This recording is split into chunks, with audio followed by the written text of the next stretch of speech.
Hi, this is Deval Patrick, former governor of Massachusetts, and I've got a podcast. We call it Being American. In each episode, we talk about the major challenges that people and families and communities all over the country are facing that need real solutions, and how a better understanding of our shared values and objectives can help us bridge the kinds of differences that keep us from those solutions. I interview political figures, elected officials, grassroots organizers, regular citizens, folks in and out of politics and civic life who are in search, like me, of common wisdom in these uncommon times. Join us and help bridge the divide. It's the Being American podcast, which you can subscribe to or download wherever you get your podcasts.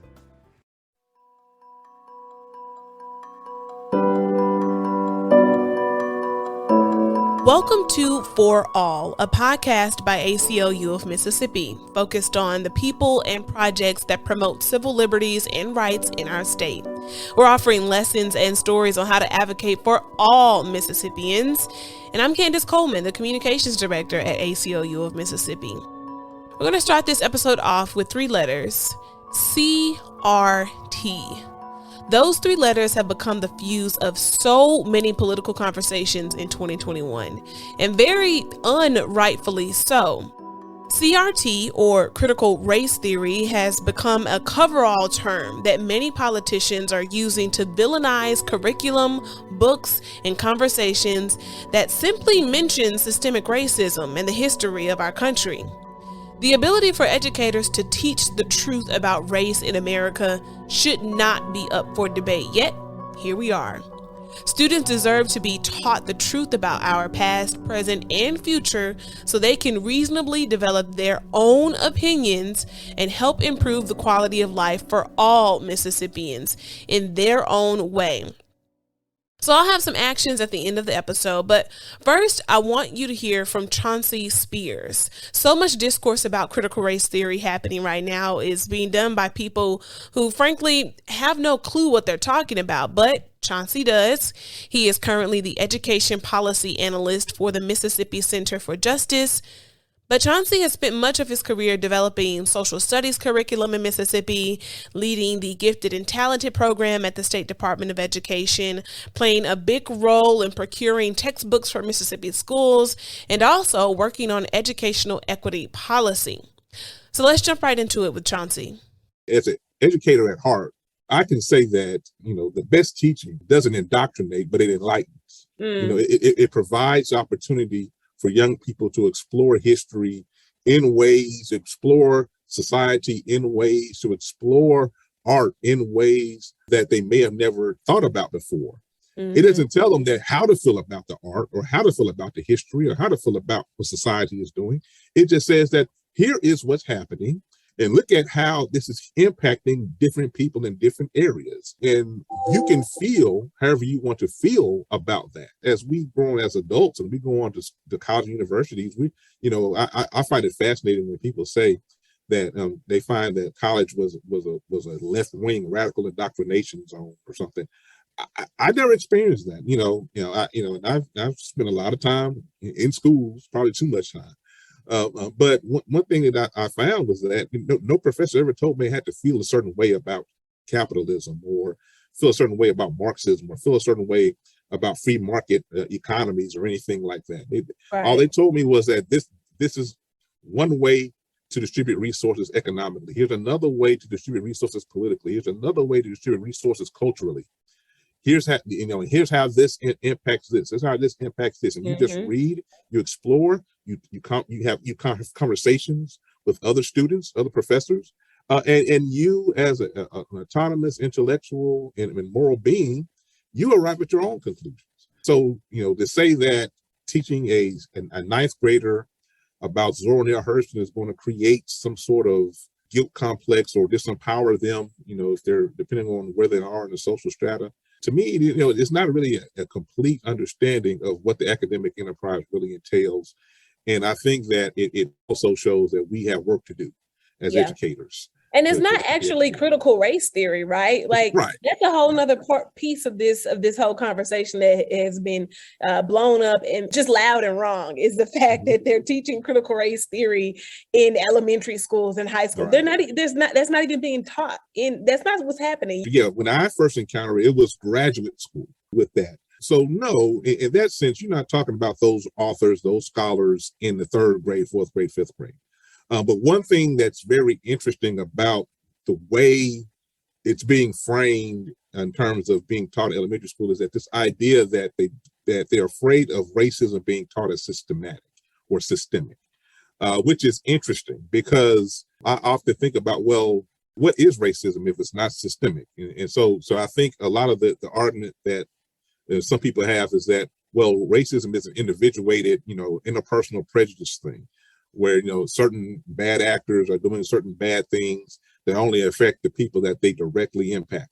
It has no effect over time, over space, over culture or things of that nature, which simply isn't just true. When for instance, when you think about the laws, the court cases that we talk about in a lot of our civics courses and government courses, we talk about like the Dred Scott decision in 1854, where the United States says that the African Americans have no rights that the government is bound to respect.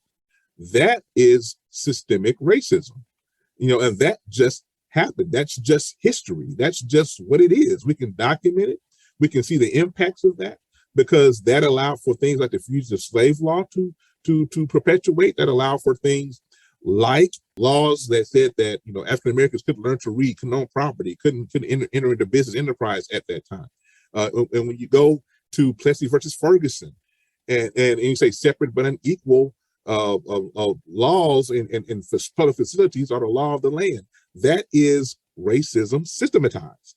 That's just what it is. You can't say that, well, there's no such thing as systemic racism because that's just what it is. That just happens there. Not saying that there is anything such thing as individual prejudice or individual racism. Yeah, it is.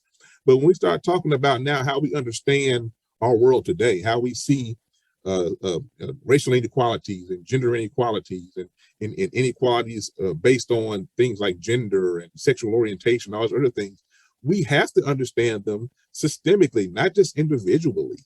And we look at things like the disparities in terms of school funding in different locales. It's just not a coincidence that the schools that have low resources happen to be predominantly African American in most instances in the state of Mississippi.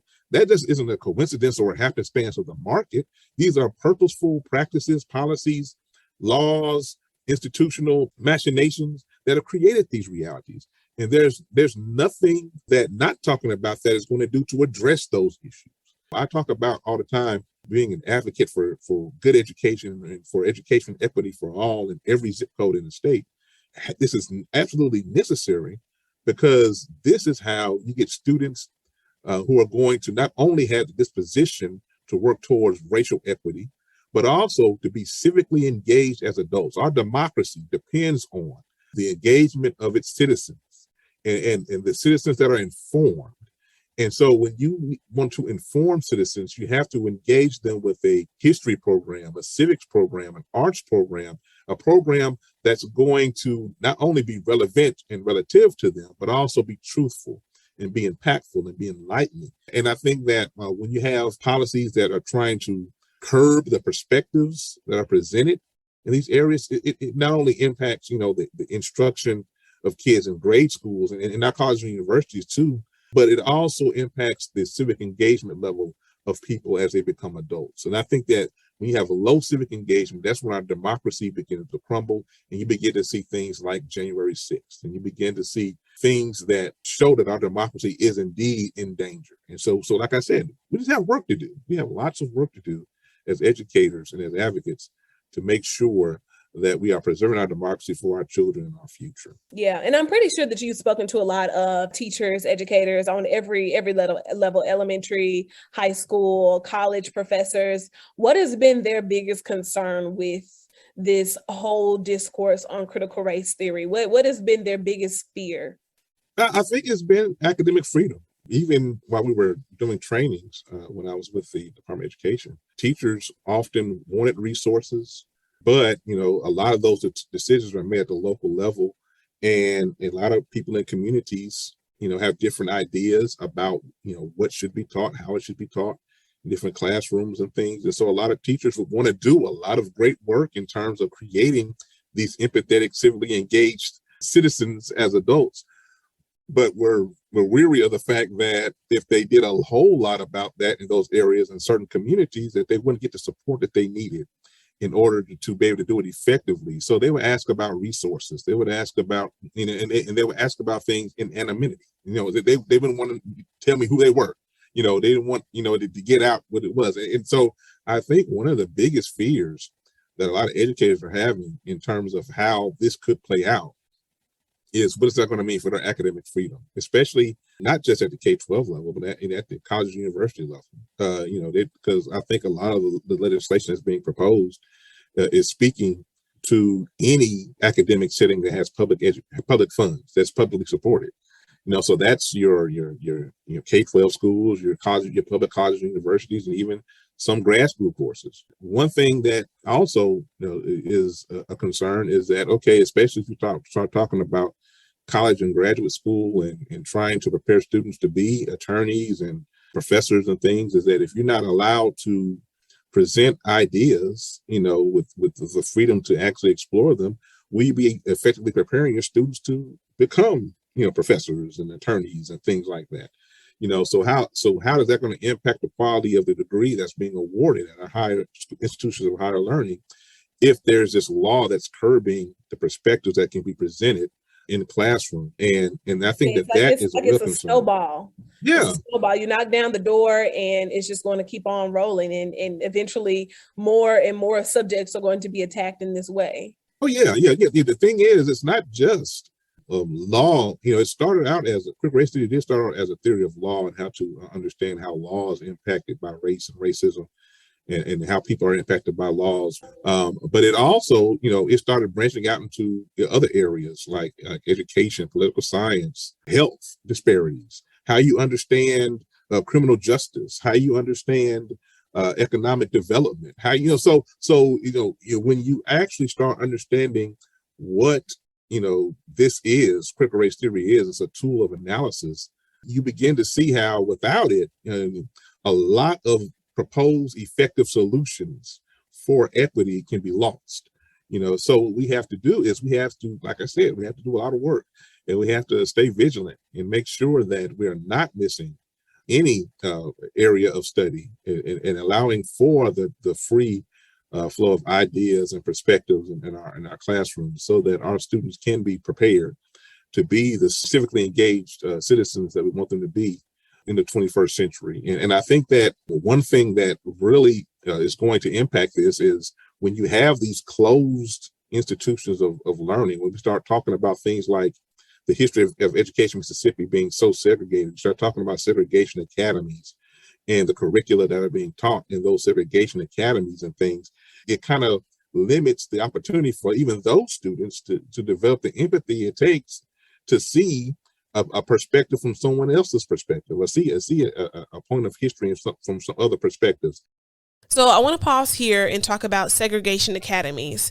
After the 1954 Supreme Court ruling on Brown versus Board of Education, when schools were forced to desegregate, private schools suddenly sprung up across the South.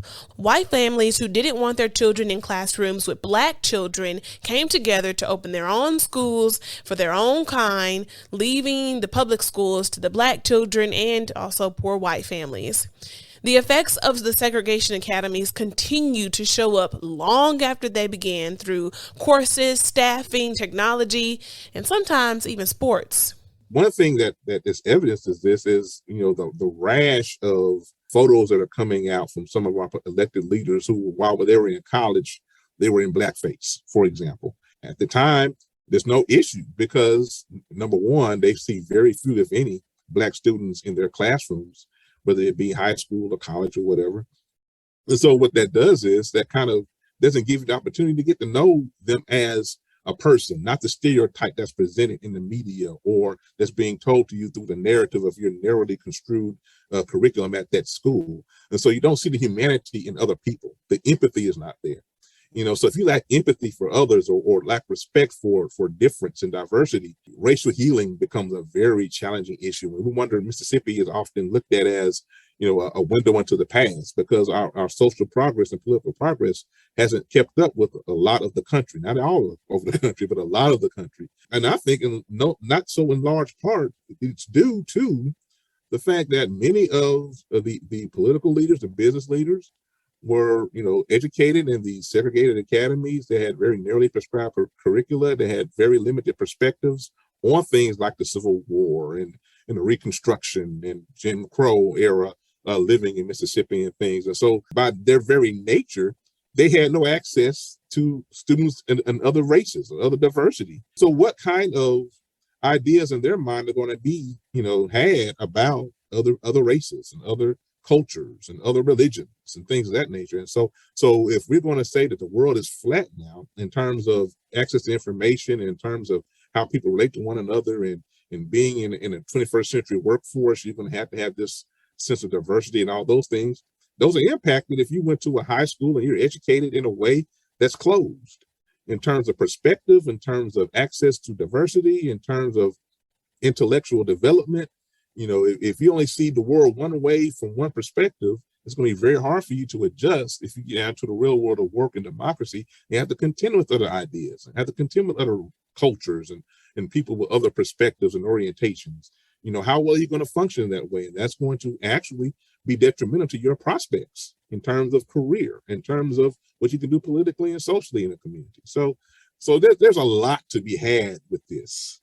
They can go in a variety of ways. And I think people don't really understand that it's not just about teaching about racism to a fifth grader. It's about, are you being adequately prepared to take on the opportunities for career and civic engagement in the world of 21st century work and democracy? That is what this is essentially about for me.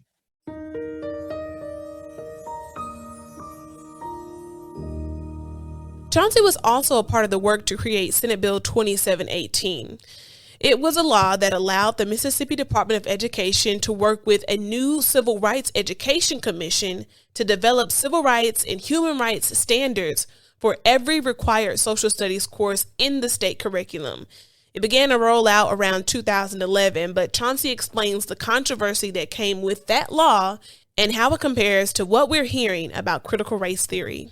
Honestly, there's always been pushback whenever there's been progress. If you can even look back to right after the Civil War and the passage of the 13th, 14th, and 15th Amendments and the Reconstruction, where we had elected officials from Mississippi who were African American for the first time in documented history, people who were actually organizing and galvanizing for African American rights and economic development and things of that nature, as far as back as 1868, 69, 70, 71. You had backlash then.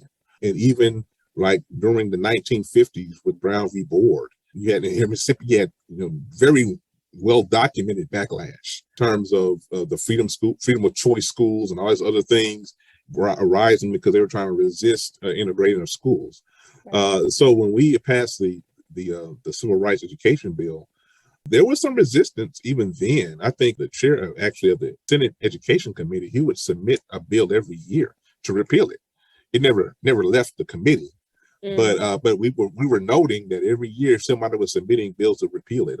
I can remember when we were trying to do trainings, we would contract with different entities, Teaching for Change out of Washington, D.C., and Facing History ourselves out of New Orleans. And people were writing letters and calling up their radio talk shows and saying, no, we don't need these folks. These folks are socialists and these folks are militant and they're this and they're that. And so there's always backlash. So even the backlash we're seeing today in terms of it's being framed as being against critical race theory being taught in schools, but it's not new. To me, it kind of signals that we are progressing. And so it kind of motivates me to actually continue to do more, to make sure that we protect our gains and then make room for future gains. And so we do that by making sure people coming up, young people, students coming up, have the tools they need, the intellectual tools, academic tools, the soft skills, the empathy, the respect for diversity, the ability to look at things at multiple perspectives and problem solve and be motivated and have a disposition to actually be civically engaged. All those things are coming from a robust understanding of history and a robust teaching of history in our classrooms. And so when we see people who are rising up and saying, we don't want these things taught in our classrooms, I would love to just dialogue with them, just sit down and say, okay, so what are your fears? What are the things that you're looking at that you may think learning an accurate and full history of your community, of your state, of your country, would actually do to harm your loved ones, your children, your kids that are in these schools, and let's see if you have an accurate understanding of what actually is being taught. So, how do we show up for each other? That's the question that we'll try to answer each episode. States like Texas and Oklahoma have already passed their own versions of bills that seek to limit teachers' speech by denouncing what some call divisive teachings. And it'd be no surprise if during the 2022 legislative session, Mississippi sees a copycat bill. In fact, a conservative think tank recently released a report and a prospective bill seeking to erase the complex and painful history of racism and oppression from Mississippi classrooms. But we cannot simply close our eyes and censor all conversation in the classroom that acknowledges and tries to learn from our full history and claim that issues of systemic racial injustice have never existed, because we know they have. Any legislation that attempts to do this will stop us from addressing the legacy of our past and moving forward together. So ACLU of Mississippi and our partner organizations will be closely following any legislation that aims to do this. And when it's time to take action, we will need your help. So if you haven't already, head over to our website, aclums.org, and sign up for our email updates, because your voice is powerful and we the people will be heard. Thanks again to Chauncey for joining me on For All, the podcast. Remember, you can find us on Twitter and Instagram at ACLU_MS and on Facebook at ACLU of Mississippi. And we just launched our TikTok page, so go ahead and follow us on there as well. If you are a TikToker, it is ACLU_MS as well. We already have our first video up, so please go and share it. All right, now go advocate for something.